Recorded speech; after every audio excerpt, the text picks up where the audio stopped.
Hey guys, and welcome to another episode of UA Eats. I'm UA, and today we drove up from New Jersey to New York.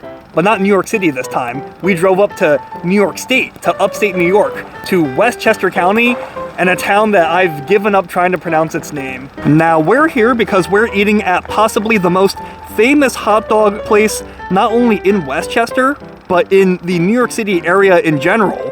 Walter's Hot Dogs, and this place is really well regarded amongst locals and critics alike. I mean, just take a look at this accolade that they're, promoting on the side of this cart here. There's nothing else quite like Walter's. What's cool about this place is they have carts throughout upstate New York, but we're actually at their original flagship location. And besides this place supposedly making mean hot dogs, the building here also has really unique architecture, like a Chinese pagoda style architecture. I find that really cool because it's representative of a bygone era. This place has been around since 1919, and it's now a protected cultural landmark. It really is. And it's partially because of the food and its impact on the community, and it's also partially, maybe mainly, because of this architecture. Back then, 1919, the peak of car culture, a lot of restaurants and, carts and small businesses would try to attract people's attention while driving, and there were so many drivers back then. So many adopted more unconventional and eye-catching architecture to try to draw them in, and in this case, this place adopted an ancient Chinese architecture style. That's very, very cool, and I'm really craving a hot dog, and, as cool as this roof looks from the back, I want to see how it looks from the front, so let's get some hot dogs and let's see how this building looks.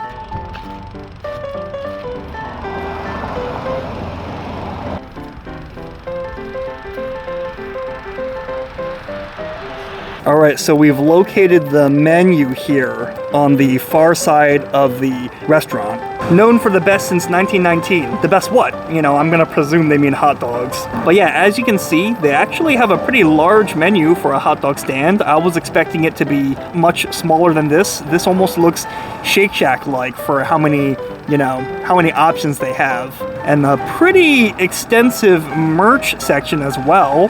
They even have a Walter's gift card section. Milkshakes, drinks, I hear good things about these milkshakes. Some take-home kits. I guess let's just order a few things and see how this place is, how it lives up to the hype, or, whether or not it lives up to the hype, so. I want to try this puffy dog.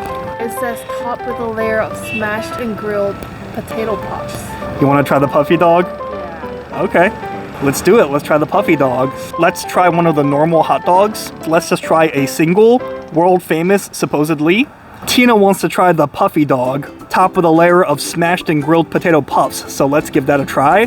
Can I try a bite of your puffy dog later? Yes, of course. Sounds good. Now we have 2 hot dogs to review. We'll try some of the fries, French fries or potato puffs. Actually, I just realized that the potato puffs will be on the puffy dog. So let's try the curly fries. I hear really good things about their curly fries, and I hear good things about the milkshake, so we'll try a milkshake, a curly fries, a single hot dog, and a puffy dog requested by Tina. All right, we just looked at the menu, so let's order. I will do a single hot dog and a puffy dog. Yes, and a curly fries. Do you recommend the milkshake or the cowboy shake? Milkshake, okay. The cowboy shake is too thick? Yeah. Okay. Okay, sounds good. What flavor? Strawberry. Do you have potato, by the way? Anything else? That's it. Okay, so I have one with mustard and ketchup, a puff with mustard and ketchup, curly fry, and a strawberry shake. Yep. Okay, that'd be $19.39. Okay, you take credit card? Yeah, we did. Nice. Okay, so we just ordered and we got a few things, and let me tell you, these prices really not bad at all. I mean, $3.10 for a hot dog, $4.95 for a puffy hot dog. I guess that's a little on the higher end. $3.95 for curly fries. The milkshake was almost $6, so yeah, I guess the prices aren't super low, but not super high at least. I am still just so amazed at the architecture of this place. Just check it out, and it's got some Far East Asian font on the sides as well. Very, very cool vibe. It's really like a step back in time to like the early 1900s. Like they're using that like really old-fashioned, almost like Fu Manchu font, but with hot dogs. And actually mid-sentence, we just got our food. It was really fast, so let's go eat.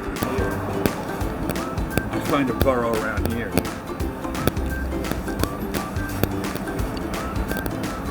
All right, we just got our food at Walter's Hot Dogs, so let's see what we got. Okay, so first up for business, are these not some delicious curly fries if you've ever seen them? First item of business, eat the curly fries while they're still piping hot. Okay, let's grab one of these.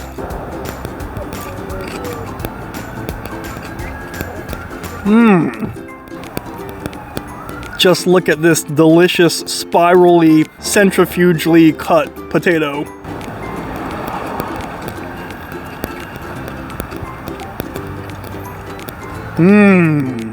Oh, wow.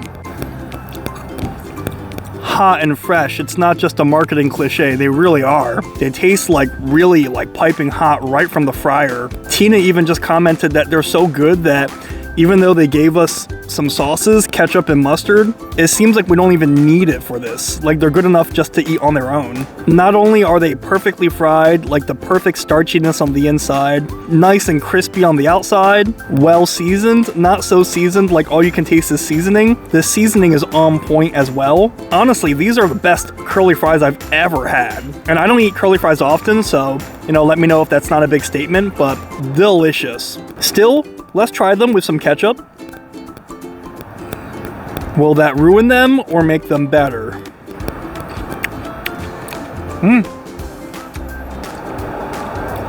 You know, the ketchup is nothing short of just plain Heinz ketchup from a bottle. The ketchup is just ketchup. So I was right. You don't really need ketchup with it because the ketchup kind of almost ruins it a little bit. Like the ketchup masks its amazing fry flavor on its own. Just eat them on its own and that's fine. And they're staying crispy despite a few minutes having passed, you know, due to the filming of this video. So that's amazing too.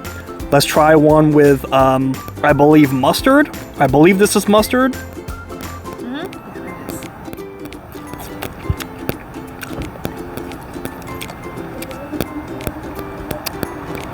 It does not go well. Mustard and fries don't really go together. That's why people don't usually dip mustard in fries.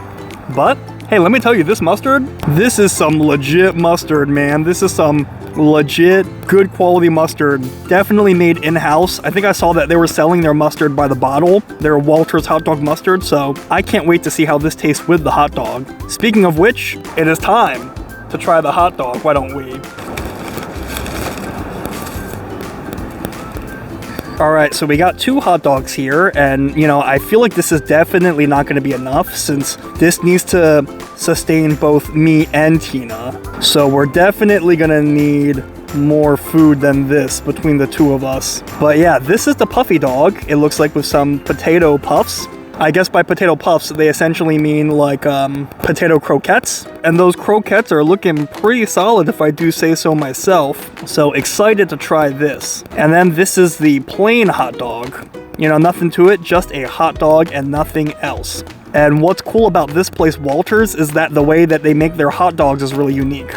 They're split grilled, so they cut the hot dog in half and then they grill it like this. And this way, what it does is it increases the surface area of the charred bits of the Maillard reaction. Their philosophy being that the inside of the hot dog is the lame part. That's the not charred, not crispy, kind of offsetting processed filling texture. But if you grill it on all sides, you get crispy bite in every bite. Wow, and charred bun as well. Let's take a bite of the plain hot dog first.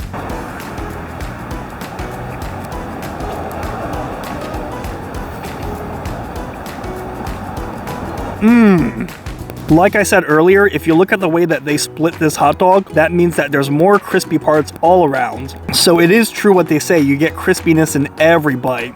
But my favorite part might even be the filling. The filling is just so delicious. Like I detect some pork, an interesting amount of spices, very, very delicious. So the hot dogs they're using themselves are excellent. I wonder if they're even making these hot dogs themselves rather than getting them from a supplier. And they say that these hot dogs are grilled in a special sauce. Yeah, they're not just charred, they have like a almost like a marinated flavor. And the ketchup and mustard together, oh man, but the mustard is pretty excellent here. The ketchup is basically just your standard Heinz ketchup. But let's see the mustard flavor reign more supreme and see how that affects the overall flavor profile. Let's try a bite with plenty of their homemade mustard. Tons of mustard on this dog.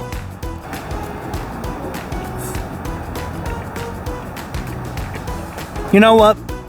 That was not the right move. The proportions they had earlier were much more even. Half mustard and half ketchup. It somehow balances perfectly with the toasted bun, the evenly grilled dog on all sides, and the delicious filling. Everything just works together in perfect harmony. So, you know what? They give you more mustard to dip here, but you really don't have to do that. Just trust the proportions that they give you, and you're in a good spot. Oh yeah, last bite.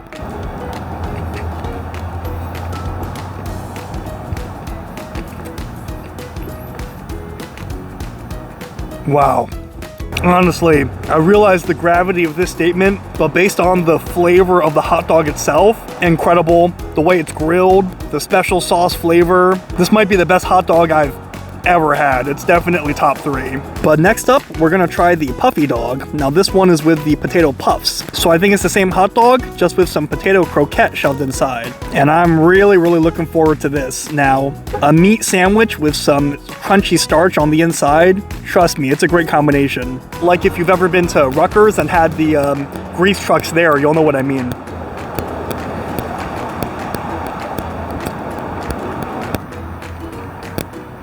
You know, it's still good, and the potato puff is nice and fluffy and evenly crunchy all around and not overcooked and like eating a delicious potato crunchy cloud. But I gotta say, I'm not as big of a fan of this one. I feel like the fried potato kind of distracts from the taste of the hot dog. The taste of the hot dog and the mustard and the grilled hot dog in its sauce, which is the best part. Like, you really come here for the flavor of the hot dog and less so for the, you know, other fixings like the potato or whatever else they're gonna add to it. So we're gonna do this. It's a good hot dog, but believe it or not, the fried potato is kind of holding it back. Like, maybe delicious on its own, but it kind of ruined the hot dog in a way. You know, not that it wasn't a good hot dog, but it made it not excellent. Trust me, you don't want anything distracting from the natural snappiness and Maillard reaction charred exterior of this hot dog, paired with that mid ketchup but mixed with the anything but mid mustard.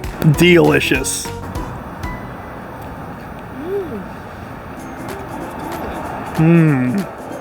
Wow. And I was enjoying my hot dog so much, I completely forgot about the milkshake.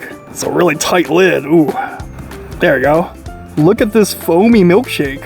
You know, it's a little chilly outside, so it didn't really melt much, if at all. They said the cowboy shake was a little too intense. This one looks like a nice in-between consistency. So, a perfect cold dairy drink to wash down 2 delicious hot dogs.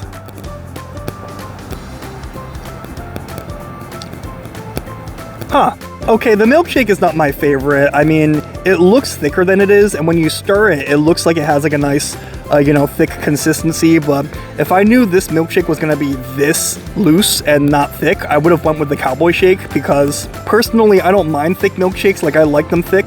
I find this milkshake a little bit too thin. It's almost like drinking strawberry milk that's like slightly been frozen a little bit. So it's a little bit too smooth and not thick enough for me. A good milkshake really needs to be thicker than this. If you guys remember my video at Bobby Flay Burger, he had a milkshake that was pretty thin, but the flavor was excellent. Like, he really had a great recipe for a thinner milkshake. This one though, if I can be honest, like, it's just a little bit too thin, and it's not just because it like melted or anything. I mean, trust me, it's pretty cold outside, so that's not really the issue. If you just look at it, like, that's just its natural texture, so not really my jam. But as for the hot dogs themselves, I gotta say, absolutely fantastic. Not only is it a cultural and historical landmark, but in terms of objective rankings, a lot of people rank it one of the best hot dogs in the whole US. My expectations were pretty high, especially since we came out of the way to come here. We came from New Jersey. We drove through traffic and everything. I mean, I don't know what their secret sauce is, but splitting a hot dog and grilling it in that secret sauce and whatever their secret recipe for the hot dog sausages themselves are, it's just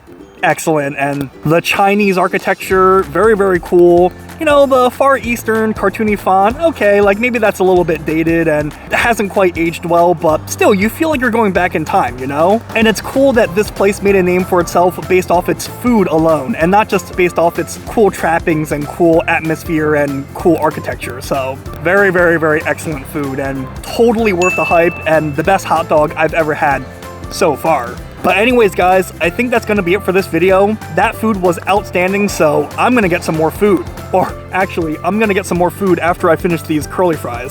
So, have you guys been to Walter's Hot Dogs before? Do you think it's the best? And do you have a hot dog place that you prefer? Or a hot dog place that you like wherever you are in the world? Let me know in the comments because great minds eat alike. If you like my videos, make sure you like and subscribe. That way you stay up to date whenever I post another video. Until next time,